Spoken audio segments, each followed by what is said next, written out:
तो 3 हो तत्व या यौगिक मिलकर के नए तत्व यौगिक का निर्माण करते हैं और जो भी क्रियाएँ होती हैं, वो एक रासायनिक अपक्रिया होती है। तो ये चीज़ें हम वैसे भी पहले वीडियो में बता चुके हैं, रासायनिक अपक्रिया क्या होती है, रासायनिक समीकरण क्या होता है। यहाँ पर हमें आज बताना है रासायनिक समीकरण को संतुलित करने के रूल, नियम, गुण, दोष जो कुछ भी है, सारी चीज़ें यहाँ पे। तो रासायनिक अपक्रिया समीकरण को संतुलित करने से पहले निम्नलिखित बातों पर ध्यान देना चाहिए, जैसे आपकी ये समीकरण है और ये आप समीकरण देख रहे हैं, समीकरण ढाँचा। ये आपका समीकरण क्या है? ढाँचा है। तो समीकरण के ढांचे को आप देख रहे हैं कि ये आपका समीकरण का ढांचा है। ये वाला आपका समीकरण का क्या है? ढांचा है। और समीकरण के ढांचे को आपको क्या करना है? समझना है कि उसमें क्या हो रहा है। देखिए, ये रासायनिक समीकरण का ये ढांचा है और इसमें संतुलित होने के बाद कुछ इस तरीके से हो रहा है। देख रहे हैं H के पहले 2 लग गया, आपका यहाँ पर 2 लग गया। तो यही संतुलित समीकरण है। मतलब ये तो पहला आपका ढांचा है, समीकरण से क्या है ढांचा। लेकिन संतुलित होने के बाद ये आपका है। इसके बाद इसके रूल क्या-क्या हैं, इसको देखिए कि इसमें आप समीकरण देख रहे हैं, दर्शाए गए समीकरण में ढांचा समीकरण पहले को आप क्या कहते हैं, इस पहले को क्या कहते हैं, ये समीकरण का ढांचा कहते हैं क्योंकि इसमें अभिकारक उत्पाद में तत्वों के अणुओं की परमाणु संख्या बराबर नहीं है। इसमें आपके पहले में जो परमाणु हैं तत्व उनकी संख्या जो है वो बराबर नहीं है।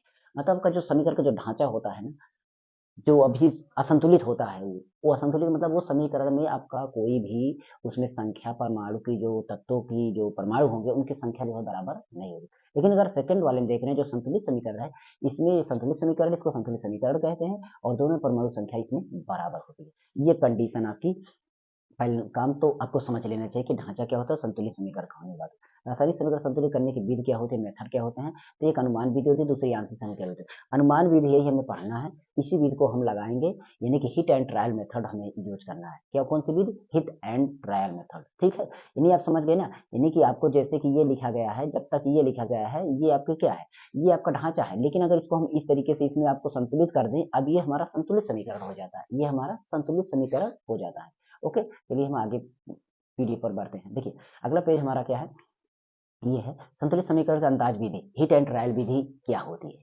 तो इस विधि से सरल समीकरणों का संतुलन बड़ी सुगमता से हो जाता है, इसका बड़ी सुगमता से हो जाता है और समीकरण दोनों प्रत्येक तत्व मतलब दोनों तरफ प्रत्येक तत्व की परमाणु संख्या के उन्हें बराबर करने का प्रयास किया जाता है। इसमें बराबर करने का प्रयास किया जाता है और उसके साथ-साथ संतुलित करने के कुछ नियम बिंदु आपको ध्यान देना है। पहला बिंदु यहाँ पर है, जो सबसे पहले अभिकारक और उत्पाद के सूत्र क्रमशः तीर के बाईं ओर और दाईं ओर लिख लिए जाते हैं और इस तरह समीकरण का ढांचा तैयार कर लिया। पहले हम उसको ढांचा तैयार कर लेंगे। कैसे किया जाएगा वो बताएँगे। और दूसरा क्या आप समीकरण दोनों और अपचारक उत्पादों के सदृश तत्वों के परमाणु संख्या को गिनते हैं। मतलब पहले दोनों तरफ हम अपचारक उत्पाद को समझ लेते हैं कि कौन-कौन से अभिकारक हैं, कौन-कौन से उत्पाद हैं। उसके बाद हम अपचारक की परमाणुओं की संख्या को गिन लेंगे और उत्पाद की परमाणुओं की संख्या को गिन लेंगे। उसके बाद देखते हैं, उसके बाद पहले उस परमाणु का संतुलन किया जाता है जो सबसे कम स्थानों पर आया है। उस परमाणु को हम देखेंगे, जो पहले देखेंगे कि वो कितने यौगिकों के साथ मिल कर के आया है, कितनी कम जगह पर आया है। पहले उसको हम क्या करेंगे, उस सबसे कम स्थान वाले को जो है ना, उसको पहले गिनेंगे। पहले कौन-सा हम संतुलित करेंगे? ऐसा तत्व जो कम बार आया है। अंत में वैसे परमाणु को संतुलित किया जाना है, जो अधिक स्थानों पर अधिक बार आए। कुछ ऐसे तत्व हैं जो अधिक बार आए हैं, मतलब अधिक स्थान पे आए हैं और अधिक बार आए हैं। ठीक है? तो ये हो जाएगा। इस प्रकार दोनों परमाणुओं की संख्या बराबर और संतुलित समीकरण किया जाता है। तो ये देखिए, हम ये लिखित रूप में आपको दे रहे हैं, लेकिन इसको हम एग्ज़ैक्टली बोर्ड पर अच्छी तरीके से भी समझाएँगे, नहीं तो हो सकता है पीपीटी में भी समझाएँ। लिख कर के समझाएँगे, आपको 100% समझ में आ जाएगा। रासायनिक समीकरण में यदि स्त यो आपके तात्विक गैसें होती हैं, जैसे कि एच, ओ, एन, ये जो होते हैं, ये समीकरण को संतुलित करते समय इनमें जो परमाणिक अवस्था लिखा जाता है, ये 2 से गुणा कर दिया जाता है, 2 से डिवाइड। अब हम इसको लिखित रूप में समझाते हैं।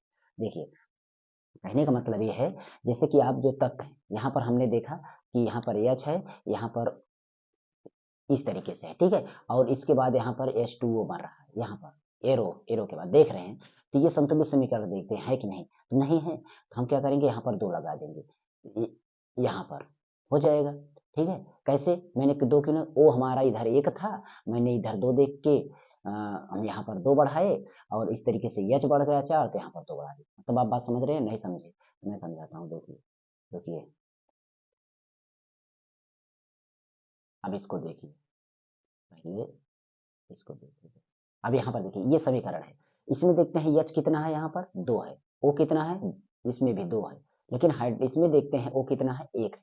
इस ओ को संतुलित करने के लिए हम इधर आपको बढ़ाएँगे कितना ओ हमारा 1 है, 2 बढ़ाएँ 2 इधर है, 1 इधर है, तो इधर हम 2 बढ़ा देंगे। अब ओ हमारा 2 हो गया, लेकिन एच हमारा कितना हो 2 दूना 4 हो गया और 4 होने के लिए मैं यहाँ पर 2 दूँ, ये भी हमारा 4 हो जाएगा। इस तरीके से तो यही जो है लेकिन हमारा जहाँ कहीं पर देखिए ये जैसे ओ आया है, ओ नहीं, यानी कि आपको बोला जा रहा है एच आए तो, ओ आए तो, एन आए तो या सीएल भी आए। ये सब तत्व इसको टू में लिखना है, किसमें? टू में, इसमें टू लगा के लिखना है। बस ये थोड़ा-सा बताया जा रहा है। ठीक है? इसके बाद हम चलते हैं अगले पेज पर। संतुलित रासायनिक समीकरण का महत्व क्या होता है? कुछ महत्व इसके हम समझ लेते हैं। तो यहाँ पर देखिए द्रव्यमान संरक्षण के नियम, द्रव्यमान संरक्षण के नियम में क्या बोला जा रहा है कि किसी रासायनिक अभिक्रिया में द्रव्यमान का ना तो निर्माण होता है और ना ही विनाश होता है। मतलब द्रव्यमान संरक्षण का नियम ये होता है कि जो अभिक्रिया रासायनिक अभिक्रिया होती है उसमें द्रव्यमान हमारे बराबर रहने चाहिए। वो तो कभी खत्म नहीं हो सकता है, ना वो निर्माण होगा, ना हमारा वो खत्म होगा। तो ये कंडीशन इसका रासायनिक समीकरण पहले अभिकारक जो होंगे और जो उसके पश्चात उत्पाद बनते हैं, वो तत्वों की परमाणु संख्या समान होनी चाहिए। यही कंडीशन है कि रासायनिक समीकरण संतुलित क्यों किया जाएगा? क्योंकि द्रव्यमान संरक्षण का नियम कहता है कि ऊर्जा जो है उसमें की सॉरी द्रव्यमान जो है वो हमारा विनाश नहीं होता है। तो कंडीशन है कि इसको हमें इक्वल करना है। अब इसमें चरणबद्ध संतुलित करने की कुछ हिंट ट्रायल भी में आपको अब यहाँ पर बताना है। जैसे देखिए रासायनिक समीकरण यहाँ पर देख रहे हैं, लिख करके प्रत्येक सूत्र को चारों बॉक्स बना लीजिए। आप इसको चारों एक बॉक्स बना लेना, ठीक है? 4 बॉक्स बनाएंगे, उसको हम कंडीशन समझाएंगे आपको, ऐसा नहीं है, तो उसको हम बताते चलेंगे वैसे भी। पहले चरण में आपको देखते हैं, पहला चरण क्या है? पहले चरण में आपको दिख रहा होगा, तो यहाँ पर ये है कि प्रत्येक सूत्र को 4 जैसे हमारा ये है, यहाँ पर देख रहे हैं ये देख रहे हैं ये वाला समीकरण दिखाई दे रहा है ना? इस समीकरण को आप देखिए Fe, H2O, Fe2O3, H2 संतुलित समीकरण करते समय बॉक्स के अंदर कुछ परिवर्तन नहीं करना चाहिए, कुछ परिवर्तन नहीं करना है, ठीक है? जैसे हम इसको कैसे करेंगे? इसको हम अगर लिख लेंगे तो हम Fe को लिख लेंगे, उसके बाद हम अगले बॉक्स में H है, O है, इसको लिख लेंगे, किसमें 2-2 तत्व हैं। Fe हमारा 1 है, इसको लिख लेंगे, H हमारा 1 है, 2 है, इसको लिख लेंगे, O हमारा 1 है, इसको लिख लेंगे। इस तरीके से हम बॉक्सेज बना लेंगे, इस तरीके से हम एक के अपने-अपने बॉक्सेज बना लेंगे, इधर का, ठीक? तो अलग-अलग हम दे बना लेना है। तो चरण 2 में इस तरीके से संख्या को नोट कर लेना है। और अगले वाले बॉक्स इधर अगर देखते हैं तो इधर हमारा क्या है? Fe हमारा देखते हैं, तो हमारा उधर 2 है, ओ कितना है 3 है, ये हमारा अलग बॉक्स हो जाएगा, ठीक? ये हमारा अलग बॉक्स। अगर इस बॉक्स में देखते हैं तो एच हमारा 2 है, ये हमारा अलग बॉक्स हो गया।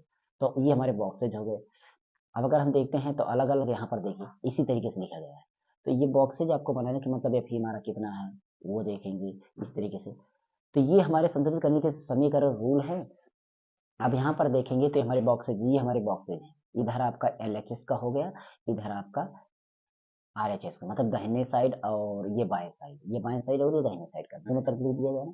समीकरण क्या था? समीकरण आपको यहाँ पर हम एक बार दिखाते हैं, समीकरण था ये, ठीक है? समीकरण हम यहाँ पर लिख दें ताकि दोबारा Fe plus H2O arrow Fe2O3 plus H2, ठीक ये है। तो इसको आप देखिए संतुलित करना है। यहाँ पर देख रहे हैं तत्वों को देखते चले, चीजें समझ में आए ताकि तो यहाँ पर देखिए Fe सभी चीजें इधर ये हमारा LHS है और ये हमारा RHS है। तो दोनों साइड का मेरे तत्व लिख दीजिए। Fe इसमें कितना है? 1 है। अब तत्वों को गिनने के लिए मैं एक विधि बताता हूँ। तत्वों को कैसे गिना जाएगा?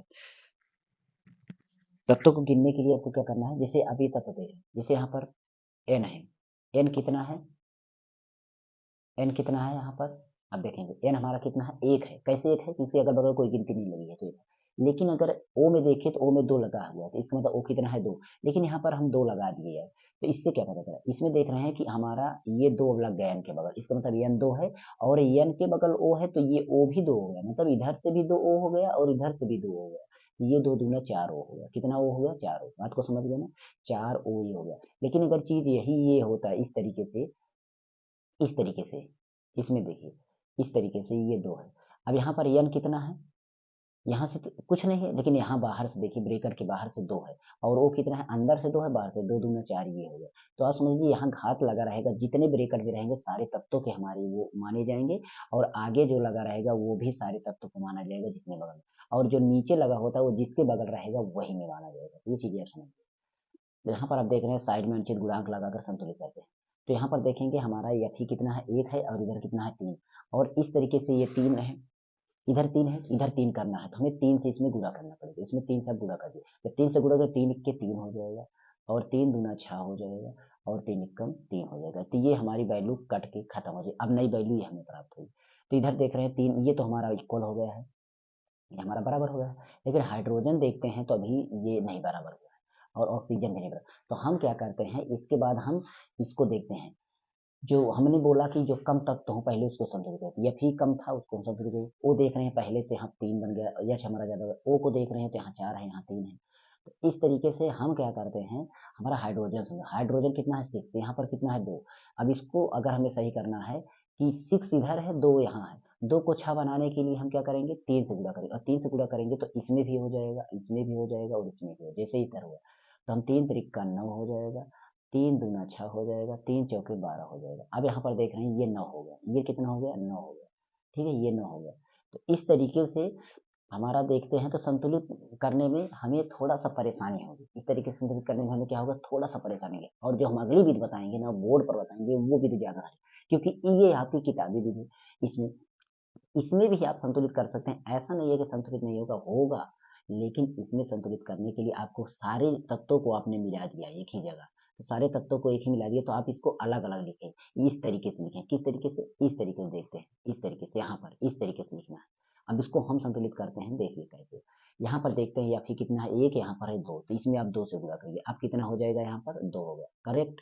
अब यहाँ पर देते हैं हाइड्रोजन, यहाँ पर 2 है, तो यहाँ पर कितना है, 2 है, करेक्ट है। लेकिन ऑक्सीजन यहाँ पर देख रहे हैं 1, यहाँ पर कितना है 3, तो इसको हम 3 से गुणा कर देंगे। जैसे ही 3 से गुणा, 3 दूना ये 6 हो जाएगा और ये 3 एकम 3 हो जाएगा। अब ऑक्सीजन तो बराबर हो गया, लेकिन देख रहे हैं हाइड्रोजन कितना हो गया, 6 हो गया। हाइड्रोजन 6 हो गया तो हम इसको 6 करेंगे, 6 करेंगे तो यहाँ पर 3 से गुणा करें। अब 3 से गुणा करेंगे, 3 दूना 6 हो गया।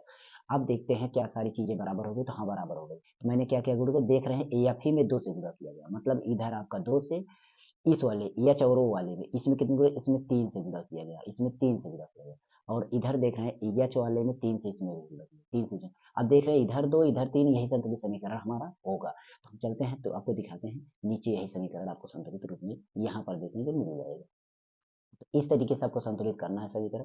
अगर आप संतुलित समीकरण कर लेते हैं तो यहाँ पर आपको सारी ये भी विधि है, इसको हम धीरे धीरे करके संतुलित समीकरण, अब अगली बार हम इसको केवल संतुलित समीकरण को बनाएंगे वीडियो में, केवल संतुलित समीकरण। तो यहाँ पर आप देख रहे हैं ये कुछ समीकरण संतुलित हुए हैं। ये आपका पहला समीकरण, यहाँ पर ये ढांचा समीकरण है, ये संतुलित समीकरण है। आप देख लीजिएगा सारी चीजें यहाँ पर संतुलित हो गई। अब इसको कैसे संतुलित किया जाएगा हम बताएंगे। या फिर हम देख रहे हैं इधर 3 है तो इधर भी 3 करना पड़ेगा, तो यहाँ पर 3 बढ़ाना पड़ेगा। फिर यहाँ पर देख रहे हैं एच हमारा कितना है, एच 2 है और इधर हमारा 2 है, बराबर है। लेकिन यहाँ पर हम देख रहे हैं ऑक्सीजन 4 है, यहाँ पर हमारा 1 है। तो 4 बनाने के लिए मैं यहाँ से 4 से गुणा करूंगा। जब 4 से गुणा करूंगा तो हाइड्रोजन का 4 दूना 8 है। हाइड्रोजन कितना हो गया आप देखिए, ऑक्सीजन तो बराबर, हाइड्रोजन में फर्क पड़ गया, 4 दूना 8, 8 ऑक्सीजन हो गया है ना। तो हमें ऑक्सीजन को बढ़ाना पड़ेगा, हमें ऑक्सीजन, तो यहाँ पर देखिए हमारे 4 ऑक्सीजन है और यहाँ पर भी 4 ऑक्सीजन है, तो कोई दिक्कत नहीं, 4 ही ऑक्सीजन है। हाइड्रोजन 4 दूना 8 हो गया, हाइड्रोजन कितना हो गया, 4 दूना 8 हो गया। हाइड्रोजन इधर आपका है 2, तो 4 इधर कर दो तो 8 इधर भी हो जाएगा। इस तरीके से संतुलित हो जाएगा। डायरेक्ट विधि भी आप कर सकते हैं, हिट एंड ट्रायल विधि का यूज करेंगे और सारी चीजें आपको बताएंगे। समीकरण संतुलित करने का अगला पार्ट होगा। ये हमने छोटा सा संतुलित समीकरण के नियम दिखाने, ताकि आपको थियरी में लिखना हो तो आप लिख सकें। हमने पूरा आपको यहाँ पर लिखवा दिया, आप देख लीजिएगा इस बार यहाँ पर कैसे कैसे लिखा जाएगा। ये सारी चीजें आप समझ लीजिएगा, इसको आप पूरा पूरा नोट कर लीजिएगा, ठीक है। कौन कौन सी विधि होती है समीकरण संतुलित करने के, यहाँ से आप पूरा इसका पीडीएफ मिल जाएगा, आपको दिक्कत नहीं होनी चाहिए, पीडीएफ आपको मिल जाएगा। बस आप हमारे चैनल पर स्टे रहिएगा। तो अगले वीडियो में हम बताएंगे आपको इसको पूरा समीकरण जितना है ना, इसको संतुलित करवा के उसके बाद रासायनिक अभिक्रिया समझेंगे, रासायनिक क्रिया क्या होती है, रासायनिक क्रिया कितने प्रकार के होते हैं, वो आपका थर्ड पार्ट में आएगा। ओके, चलिए मिलते हैं नेक्स्ट वीडियो में। और मेरे और सारी वीडियो प्लेलिस्ट देख लीजिए, बहुत आपको अच्छे से अच्छे वीडियो मिलेगी, एकदम बेसिक वीडियो, चाहे आप गणित पढ़ना हो चाहे इंग्लिश पढ़ना हो, एकदम बेसिक प्लेलिस्ट चेक करना और इसका पीडीएफ आपको टेलीग्राम पर मिलेगा। ओके, चलिए।